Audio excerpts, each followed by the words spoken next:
Started with the sad, sexy music. That was for Luca, by the way. This sad, sexy music is for Luca because he has to go home after Game 5. What a third quarter for him. Jeez, but I knew he was going to be too tired. How much they played him. Jason Kidd had to go for it though, right? He had to go and try and steal that fourth quarter. The Warriors win Game 5 by 10. It was up to, did they get it over 20 at any point in the second half? I think it was really close. Yeah, it was at I least think it 19. was. It felt like it was in this. There was a point where it was like 70 something to 90 something. Yeah. So, did you ever feel in the fourth that the game was in jeopardy? No, Steph wasn't in. So, no, I didn't feel like that.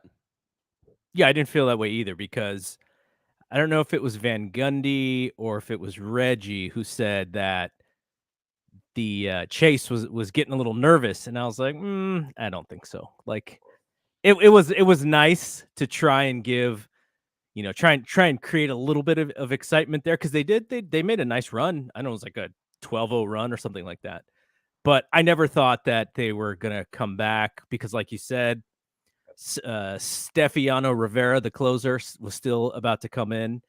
But overall, it was I thought for the Warriors, I'm interested in your thoughts about this. We saw them play really some tremendous offensive quarters and halves against Denver. Denver, not a good defensive team. And against Memphis, too, they were able to exploit certain matchups and play really well. But I thought the second quarter of this game is maybe the best that they've played all playoffs so far. And they saved it for the closeout game in Chase. Yeah. You're asking like, did I they do that? I was wondering, like, if you can think of another game so far in this playoffs where they played almost perfect basketball. The blowouts is the only one I can think of, like Game 3 against Memphis, Games 1 and 2 versus Denver. I feel like those were pretty near perfect. Games 1 and 2 against the Mavericks. Game 1 against the Mavericks. But yeah, this one's right up there with it. And then you add in the part that it was a closeout game. It was at Chase. They have yet to lose at home. It just makes it all better. So in the second quarter, and that's really, I thought second quarter is the best basketball they played all year. At least in the playoffs. I'm sure there's some games where they, especially early in the season, where they were just going crazy. But in the second quarter, I thought they played the most perfect basketball that they played so far in the playoffs. And quarter one, solid. Oh, I would say good. Quarter 3, they were just sort of trying to hold a big lead, and then quarter 4, they played even with the Mavs as the Mavs are trying to make a comeback. But I think that was really the recipe. It was like one great quarter and just steady basketball. And if you look at the box, they only had 10 turnovers, which is kind of amazing for them. 10 turnovers the entire game. Draymond had 3. Jordan Poole had 3. Steph only had 2. Clay 1. Andrew Wiggins 1. So they took care of the basketball. They had 36 assists to the Mavs, 22 assists. So passing the ball, getting buckets off of assists, and then 56 rebounds to 38 rebounds for the Mavs. The Mavs did not get actually 38, 20. They had 28 different rebounds. So 10 offensive boards. Warriors had 19 offensive boards. Really just an excellent showing in a closeout game, which was the story in Memphis too, right? They played really steady. They had a couple of runs, but that Memphis game 6, you were like, okay, they're in control. When they're in control and they're playing really good defense and they're doing the fundamental stuff, like they're pretty much unbeatable against these teams. Now, against the next round, if it's Boston, that may be a little bit of a different story just because of the athleticism and how they match up. But I don't think I can't. I'm trying to think of a negative thing about this game, and maybe Luka was making Hail Mary threes, and that's really the points they were scoring. And I just think it was such a positive game that they played today. I think it's interesting. I agree with what you said, but I feel like the Warriors have went through, specific kinds of tests throughout the playoffs. You go through round one against Jokic, you kind of see that big man that's just super dominant, that's just dominating the whole game for their team, and you win that one pretty handily. You go against Memphis, who's very defensively made them uncomfortable throughout the whole series. Jaren Jackson Jr. in there completely dominating the paint, similar to how we will see if it's Rob Williams or if it's Bam Adebayo. And then the Steven Adams part of it too, where I think if Steven Adams played a little more games, they would have figured him out a little more than just would he come in game 3 or game 4? Similar to You love Steven Adams. Steven Adams isn't comparable to Al Horford, but I'm saying like those two bigs, that Steven Adams, Jaren Jackson Jr. You can say the Al Horford, Rob Williams. You could say for the Heat side, not as much. But then they go against the Mavericks, who is just this offensive firepower. So I feel like the Warriors have seen all these specific teams to ready them for whatever's to come out into the finals. I think they have an easier time against Miami just because we've seen the Eastern Conference Finals is so boring.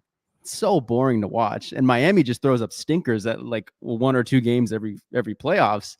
And and the Celtics, I think, are definitely the better team, maybe the more raw team, I guess. But I still think that we're likely to see the Celtics here.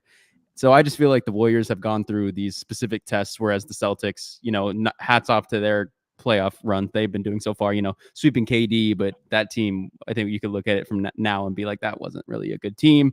Bucks was the biggest test, no Middleton, and now the Heat, who I think we are noticing, obviously, not that healthy, but we don't know who's going to play for them in the next game, but that's part of the skill set for this whole thing, though, is the health and the being able to stay ahead of the injury thing.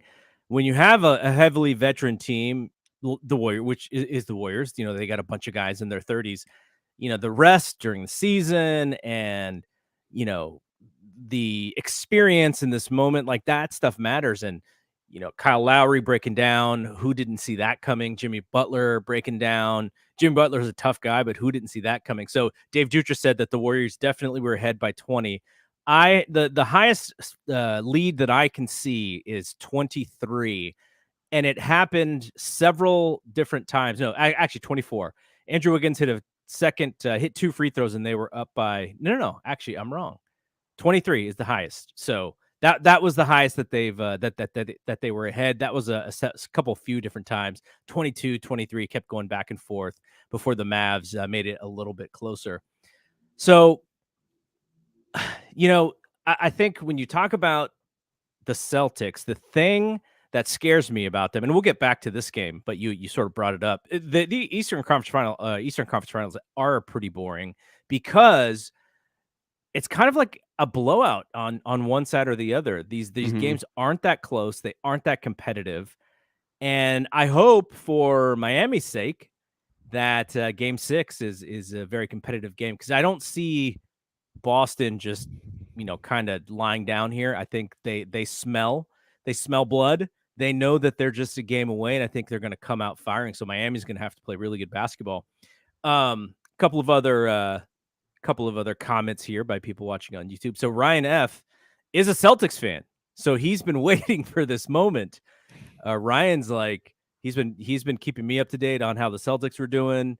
He's been keeping up with the Warriors, and I think this is really kind of a perfect NBA Finals if it is the Celtics for the NBA, because the Warriors are the most watched team. They're the team that draws the highest TV ratings, and if there is a team that beats the Warriors to get to that next level, you want it to be the Celtics, because they have the young talent with Tatum and Brown and you have the great story with Horford. You have the great story with their head coach, the great story with Marcus Smart. So it's really like a perfect thing for the NBA. I mean, I would imagine they probably wanted KD against the Warriors. Like that was probably like their dream scenario for this finals was KD. Yeah. But, Boston is right up there, whether it was Boston or Philadelphia or Giannis. Like, I think all 3 of those teams they would have been happy with getting finals.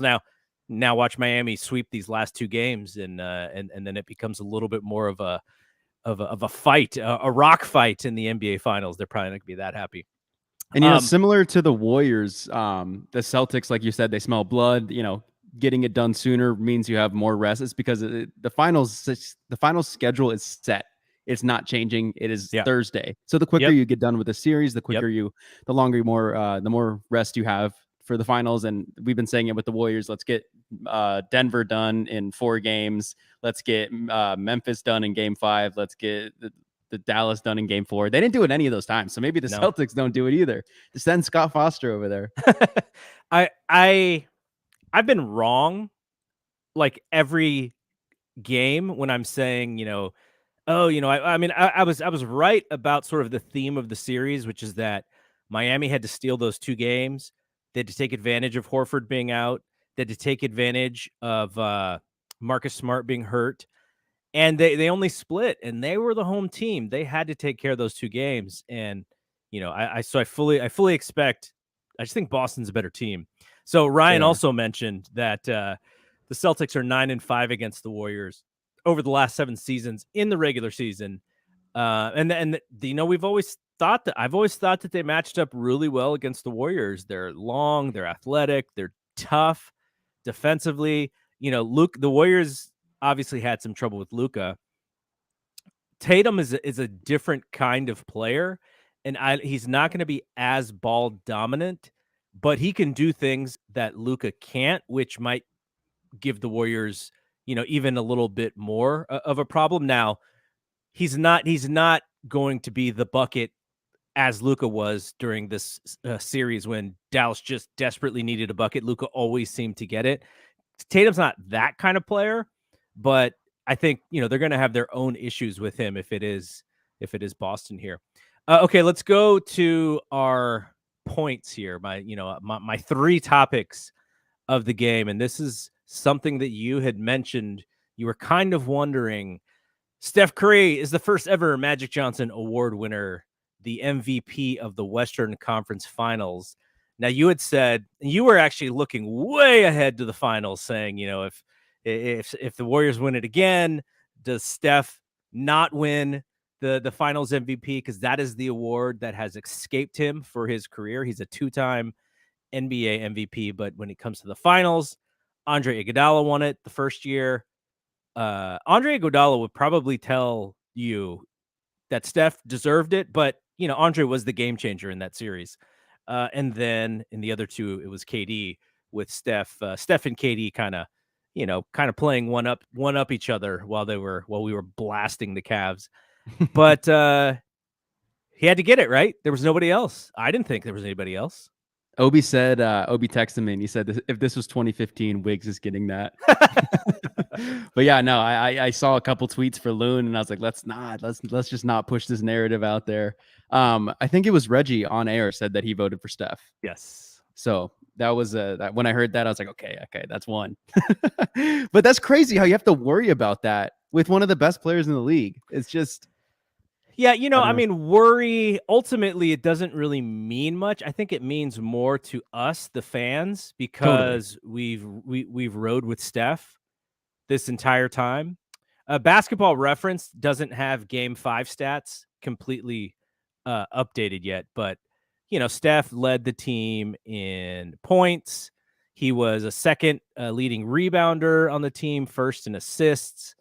And he shot 48% and 47% from 3. Now those numbers probably dip down just a little bit when Basketball Reference gets the Game 5 numbers up, but it's not really close. What's close, or what makes it a little bit closer, is Wiggins had the single hardest defend. His defense. He had to guard the hardest guy, and Looney was all over the floor and doing a lot of the things that they needed him to do from the like the hard hat perspective. Like Looney put on his hard hat and his blue collar shirt, and he just did the job that they needed him to do.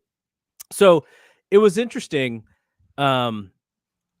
when they said they were giving out this award. Like I literally forgot that they were giving out this award, because I remember when the Giants won their first World Series championship, there was a MVP of the playoffs award that I didn't even know existed. Like Lincecum won like MVP of the entire playoffs or something like that. So I forgot this was coming, But once I saw and I thought about it, I was like, it's 100% Steph. Like Wiggins played good. He didn't shoot as well, but he's guarding a tough guy. Clay had off games. We know Poole had some off games. Looney was consistent, but he doesn't he doesn't have the responsibility. And Draymond, there was a couple games where I thought Draymond actually didn't play well. So Steph had to get it. He was the guy. And my dad, your grandfather, texted us and he was like, "Did you think he was going to get it?" I was like, "Yeah." And he's like, "Well, I thought they were going to give it to Luca. That would have been the saddest award ceremony and the most If tired. Luca would have had see hands on his knees." if he's thinking about it, I'm thinking about it. If the Mavs win this series, is Reggie Bullock even a consideration? He guarded Steph, like it's just something different every time it comes to the Warriors. Yeah, so I agree with Dutra. He wants 7 games with Boston and Miami, more wear and tear. They could go until Sunday. Game 7 would be Sunday, so they play Friday. If Miami somehow pulls out the game, though, they're just so beat up. I can't see it. They'll play Sunday. They will only have rest Monday, Tuesday, Wednesday. Game Thursday, the Warriors would have rest Friday, Saturday, Sunday, Monday, Tuesday, Wednesday. So 6 days of rest, and they would only have 4. So that is something to root for. Definitely 100%. Okay, second point. It's all about Game 6 Clay, except it was Game 5 Clay today. Doesn't it seem like the way that he plays, you're just like, man, how come he can't play like this all the time? And he didn't even do that when the Warriors were winning those other titles, right? Clay would have his off games a lot. Like Clay would frustrate us sometimes, and just we're like, oh gosh, like he's just taking so many shots and missing so many shots. But he was so in rhythm today. He also took the most shots on the team. If you were to guess how many shots Clay took, what would be your guess? 20. 25. Okay. This dude took 25 shots in 37 minutes. How many 3-pointers? 13. 8 of 16. He took 16 3-pointers. But with Clay, though, it's like it annoys me too because it's those shots that we hate, those leaning on the corner, the little Dirk fades. Sometimes it's like he's just hitting them and like, see, I can make them. I'm just gonna keep shooting them. Yeah. And it's the ones that I don't like is when he shoots it and he's got like a weird follow through where he like starts running towards the basket. Those are the ones where I'm like, oh, he missed. I don't even have to look at the ball. I just know based on his follow through that he does not think that he made that shot. But credit where credit is due.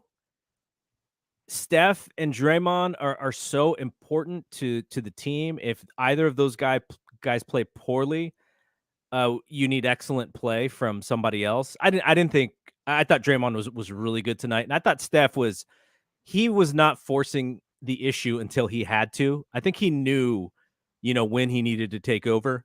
But Clay is so much the heart and soul of this team because these guys root for him so much. You saw the interview with Ernie Johnson after the game. Clay, was like, I'm about to get emotional here. Draymond said, they didn't.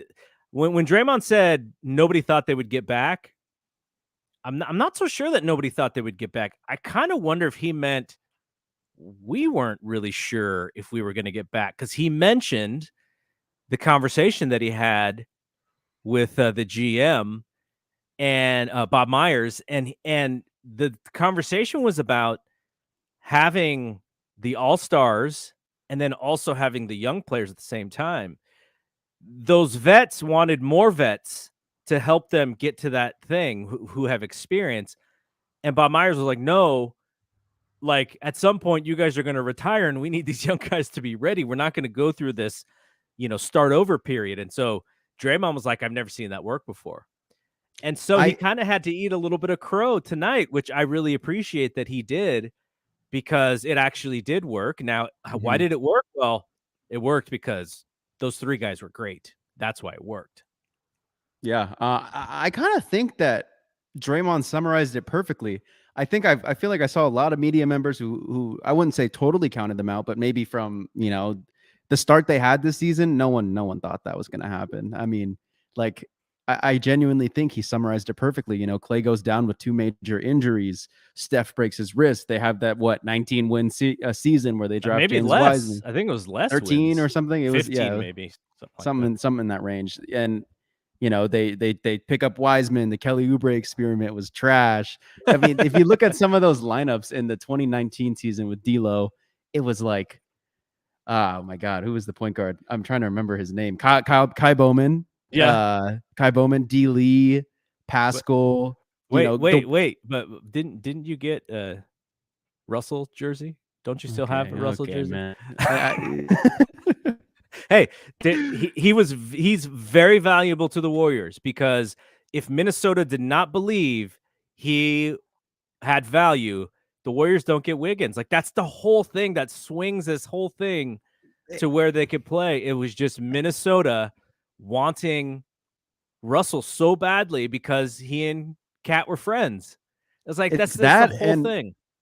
and that pick was like top 4 or 5 protected or top 6 protected. And the Timberwolves were one of the worst teams last year up until D'Lo and Cat were both healthy together. And then they just went on some winning streak and they brought themselves out of that, you know, 7th worst record. We end up with the 7th pick, Kuminga. Like it all had to happen like that. And it was all very perfect. But no, back to my point though, I do think that some people didn't think they can get back. Maybe they were lying to themselves because, you know, there's a lot of people who hate the Warriors and didn't want to see him back. But I think there is some out. Maybe I think you're right too, where he maybe didn't think they can get back because of all that stuff you just said. But I think there is some Remember he national shows media up late to training camp, like he had something to do, so he's late to training camp, and we're all wondering like, oh no, are they even on the same page? And by the way, I use this for the slate, and I have to pick something before the game starts. So I was like, okay, you know, no Otto Porter again. I think Kuminga showed, you know, at least in game 4 that he could play some minutes. And they didn't play him at all. He was T-shirt Kuminga until the end of the game again, which was kind of interesting. And the guy who gets all of those minutes, of all people, Bielitsa. And you know what? They didn't lose those Bielitsa minutes. You know, I think there was some. They probably, I think they were really ahead in all of those Bielitsa minutes. But by the end, Bielitsa is still a +4. And so that's my last point here. Looney, huge again, keeping some of these offensive possessions alive. Bielitsa stays positive. He hits that big 3, and Dre is his most efficient. You know, Dre's box score is really, really good. Dre was 6 of 7 from the field. How did he dunk it into the corner of the rim and it gets stuck though? 1 for 1 from 3, 4 of 4 from the line. And as a team, the Warriors did not miss a free throw. He had 6 rebounds, 9 assists, 17 points, plus 11 for Dre. So, you know, it was a very well-rounded game for these guys. And it was just such a team effort. Like with this is like the Steve Kerr dream basketball game, moving the ball. And you know, he points out, did you see when he was talking to Jordan Poole about defense there? I think did Jordan Poole make a dumb foul? No. So basically what Steve Kerr was saying was, when you know, these guys are such good offensive players that you could play really good defense and they still might make a shot. But if you continue to play hard and you work on defense, that could be the difference of somebody going 2 of 5 shooting rather than 3 of 5 shooting. And he said it adds up to about a 10-point, 12-point swing there. So he was basically trying to tell Jordan Poole, like, don't get discouraged when you feel like you're playing good defense because they can make shots. Just keep doing it, because at some point your good defense is going to cause them to miss shots. I thought that was it was so interesting because I sort of forget how young these guys are. And if you think about how young Jordan Poole is, Jordan Poole's like, 4 years ago he's a senior in high school, right? And now he's playing at the highest level in the NBA. So Steve, as a sort of a basketball he's kind of he's a coach, he's a mentor, he's old enough to be this guy's parent, even older than that.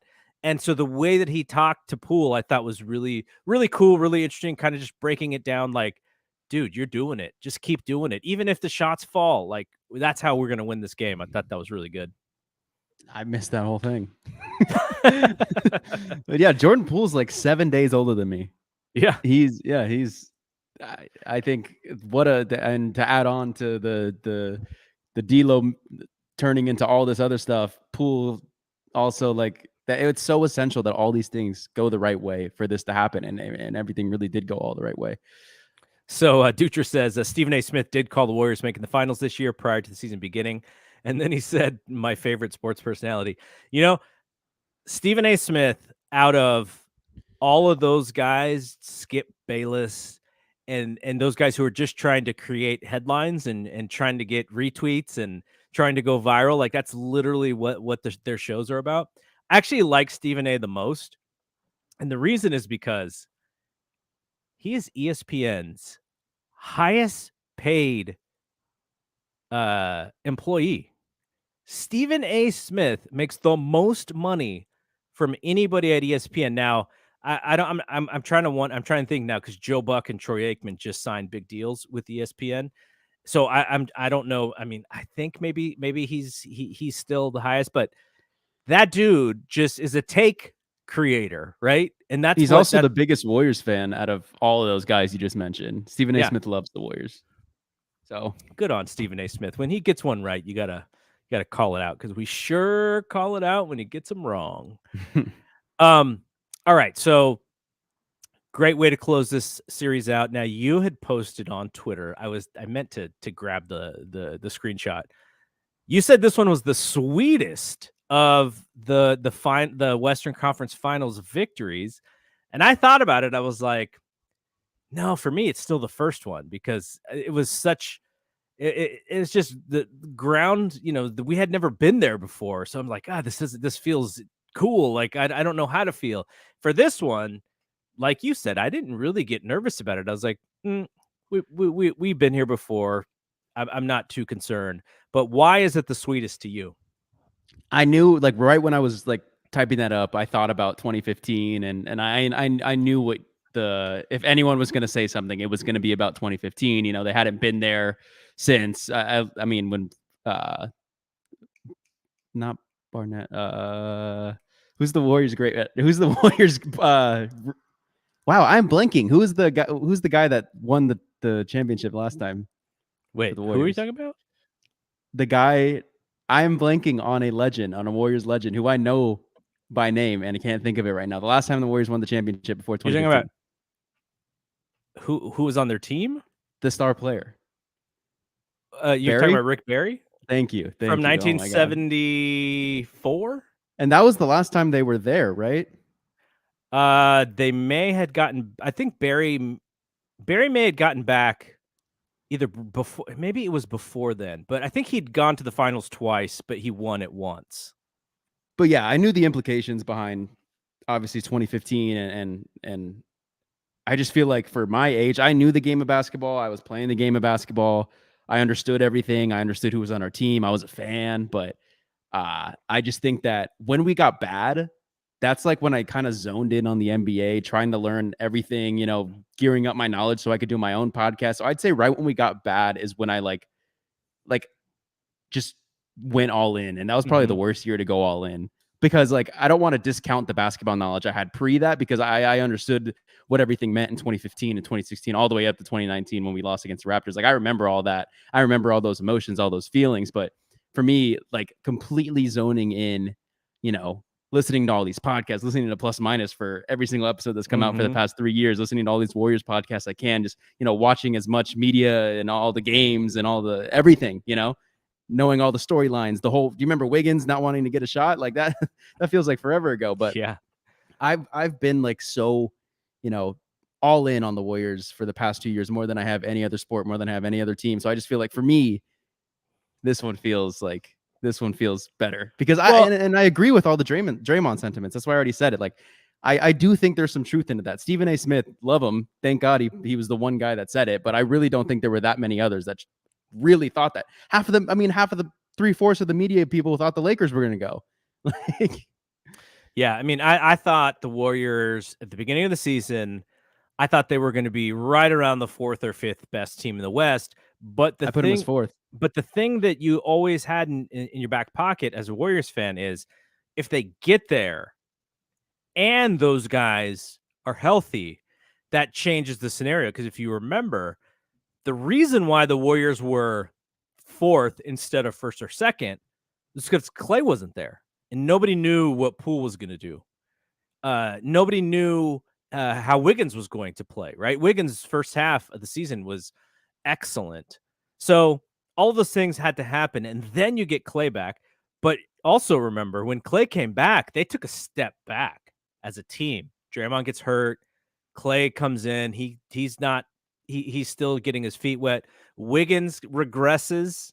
Jordan Poole is the one who kind of brings them back out of the slump. So it was a good season, but it was also high and low. There wasn't really a middle part of that season where you're like, they're okay. It was either they're really good or man, they're playing some bad basketball. So I think all of those things make it sweet because in our mind, when they're winning 67 games with KD on the team, or they're winning 73 games, and that, they're going to the finals no matter what. Like there's just no way that they're not.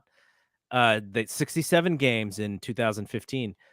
So all of those things, like you're pretty confident that they're at least going to go fairly far.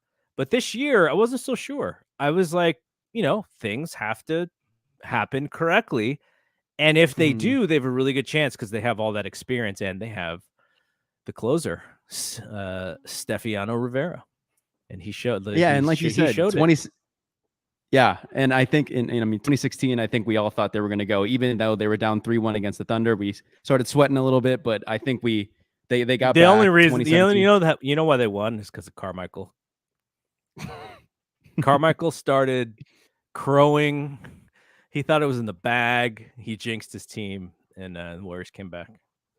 But yeah, it's 2017, 2018 with KD, 2019. Like this was a fourth seeded team getting to the NBA finals. Like, I don't think in any of that run were they ever a fourth seed, second at the worst, maybe. So, and like you said, everyone being injured, it felt like Warriors fans, when they saw how the beginning of that season looked and saw that how good we were doing without Clay, and I guess the idea of Wiseman was still looming very large, but it just, I guess it's like a homer take, but I truly believe that most Warriors fans thought that if they can get healthy, get a couple games together, this is where they were going to end up there. And big ifs, though. Big ifs. None of that stuff was not guaranteed. Definite. Yeah. Yeah. All right. Before we give our little bit of a prediction here, Moody watch. Moses Moody had an excellent short stint in this game today. Moses Moody, I know he had a couple of minutes late there, but he played 10 minutes. He had 7 points, 1-1 from 3. He had a couple of free throws there, but he had a nice stint when the Warriors started to play really well. He was in the game and he was doing really good things. Now, I wish he would just shoot it sometimes. He seems a little apprehensive to just let it fly. He actually lets the defense close out sometimes on him. But gosh, you gotta like what you see in a guy who is not scared in Game 5, and he was, he knew he was going to get a little bit of time, and he made the best of it. They played really well with him. I think the thing that is the best about him, at least the thing that I love the most, is when he comes in, it's not noticeable that he's a rookie. He may not do anything spectacular. He may just sort of be okay, but that's a really good thing because, we've talked about this with Damian Lee. He's not always okay. They often have to take him out before it is time for him to come out because he plays poorly. And Moody is so consistent. Like, and he's just it's almost like let's put Moody in. Let's get these 5 minutes out. We know that he's going to be stable. He may not be great, but he's not going to be bad. And I think it's a really good thing about him as a 19-year-old kid starting or playing in the NBA conference finals. And we were saying in game 2, I think he got like 9 or 10 minutes, just one stint in the fourth quarter. And I think we were talking about it after. And I was like, those are my favorite minutes in the entire game. You look at the box score, 2 points, 1 assist, but those are my favorite minutes of the game because we had just saw D-Lee stink it up in the second quarter and honestly almost cost them a good chunk of that game. And then Moses Moody comes in and doesn't do anything wrong. I think that was the main thing. I guess we have low expectations for when guys like GP are hurt and you have to use that spot for a D-Lee or a Moody. But when we went and watched him in Santa Cruz, and the guy's a shot creator. And I didn't realize that until we saw him in Santa Cruz. I thought he was just some 3-and-D guy, and I think that's what he's going to be in the league. But he does have a little more to his bag. And we saw that with that one shot that they kept highlighting, that little fadeaway or like jumper from the free throw line. Like, that was smooth. But yeah, Moses Moody doesn't do anything. He doesn't do anything. I haven't seen him do anything like incredibly wrong, really that remotely wrong, to be honest. He just does the right things, whether it's making the right pass, just the little things, making the right pass, having a good possession defensively,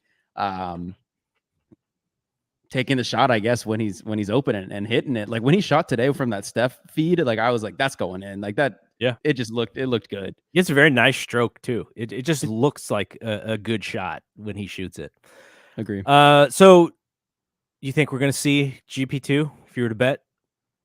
I just feel like I haven't heard much on him, whether it was, the initial injury report when he went down said that he's not ruled out for the finals yet. And then they take care of Memphis. They go into Dallas and they're like, okay, maybe he could make a return. But, I feel like it's always been the finals potentially. And you see these videos of him doing these drop step dunks. And I don't know totally how I want that thing to be like very closely healed though. It's because like they could just sag off so much and if they leave him out from 3, but he is so important too, especially if you go up against either of these teams, to be honest. Like he gets, I still think Moody can get some rotation because the last time they played the Celtics, not the last time, the first time they played the Celtics, I believe that's when Moody got his first start against the Celtics. Moody was pretty cruddy in that game from what I remember. I think it was around December before we went and watched them against Memphis. But I could totally see Moody getting minutes in both of these series. But if GP's back, obviously it's going to be more targeted minutes and a stable rotation for Moody. So I don't know if GP's going to be back, but if he's going to be back, it's going to be in these finals. What about Iguodala? That was my next one. What do you think about Iguodala? It's like mum's the word on Iguodala. They don't say anything about him. If he doesn't play, it was like, obviously it's important to have him on this team, a great presence to be in practice and on the bench. Like, Jordan Poole was bound to have a breakout year, but I'm sure Iguodala's like advice and rooting for him definitely helped more than say if Iguodala wasn't there. But the whole idea has been for this guy to get rest in the regular season so he could play in the postseason. Yeah. And he's maybe played 2 games. And the neck injury or the little thing that happened to his neck, like I don't even think it happened on the court, did it? It feels like it had to have. The neck thing. That seems like maybe he just like woke up and or at the gym or I don't know. We just need Jay to text him for just like we don't need Woj. We just need JJ to text him and get the official injury status. Yeah, we should get him to text him to see. Are you playing? I'm gonna bet on this series. Are you gonna play? All right. So make your pick. Does Boston close them out on Friday? I don't know if they close them out. I'm gonna say no, but I think Boston wins the series. I hope. Wow, Game 7. I really hope so. It depends on who's healthy for Miami. Obviously, if Boston plays, this is a complete Warriors fan, take on this. I want a Game 7. I want the Heat to be a little more healthy so they could take on Boston. Boston has to play more games and don't wish for any of them to be injured, but Boston's also not fully healthy. So if they're having to push guys to a Game 7 because their players want to play through it and they want to win a Game 7, it's obviously going to, be a little more taxing on them. So I still think Boston's going to win the series. They're the better team. I called Boston in 7 before the series started, but it's just hard to watch that series sometimes. Like both, it's like I as a basketball player love defense. That's the thing I'm best at, and I feel like that's easy to say because if you're not a good offensive player, you gotta be good at something. So I've tried to be like really good at defense, and this series is just like two really good defenses going at each other. But I must say it is boring. Offense is what sells. That's what's the most fun to watch, and the shots weren't falling. Good defense was happening. So Boston just started to, whenever Miami would miss, they just try to start a fast break. They weren't starting fast breaks off of turnovers or off of missed shots. If the Heat missed the shot, Jaylen Brown would just run. Yep. And so I feel like that. I hope they don't do that against us. All right. Well, I think that's it. Nothing much left to say. I don't know. I feel like this podcast has been good luck for the Warriors season. We just started doing episodes right as the playoffs started, doing these live streams, and it's been good so far. And we have the finals coming up, so Thursday and Sunday. So we will probably be dark until then, unless we want to try and do something before then. But at least we'll be back next Thursday night after Game 1 of the NBA Finals. The BAM pods. Did you put up your latest basketball episode? We did. I haven't advertised it yet, but it's out there. And then BAM pods on Twitter, the BAM pod on Instagram. Also, we put up a second Red and Gold Standard podcast 49ers show up in our feed, in our podcast feed. Lots of Grant Cohn and Javon Kinlaw conversation. So I check that out. I listened to like half of it. Yeah, it was good. I thought it was pretty fair, actually. It's easy to bag on Grant Cohn, especially if you're a fan, because he does lead with a negative slant on stuff a lot because he's trying to get headlines, right? He's trying to create angles. Sometimes they're not there, but he tries. And I thought that they were pretty fair because I think most fans are frustrated with him in general. But yeah, Kinlaw did. It's hard to back Kinlaw on that thing without saying, yeah, but, so interesting thing. Also, we put some of that conversation on YouTube as well. If you are not a subscriber to the podcast feed, if you go to the BSPN YouTube page, I'd say about a half an hour of that conversation is up there. All right. So coming this week, we'll have a Thompson to Clark podcast Tuesday night. Wednesday morning. We're going to take that Monday off for Memorial Day. And then, like I said, Brian and I will come back. And then Red and Gold Standard will probably have another episode, though they did do 2 this week. So I'm not exactly sure. But lots of content in the feed if you are a Bay Area sports fan. So check it out. Anywhere you listen to podcasts, just search for BSPN Bay Area Sports Podcasting Network. At some point, I would like to get an A's podcast in there too. But man, there's so much negativity around that team, even from their own fan base. It's I think they're doing better than the Mariners. Yeah, yeah, they're not a bad team either. So, but man, and I know I've met Dave Cavall a little bit, and he's a little bit of a troll for being a team president. It's kind of crazy.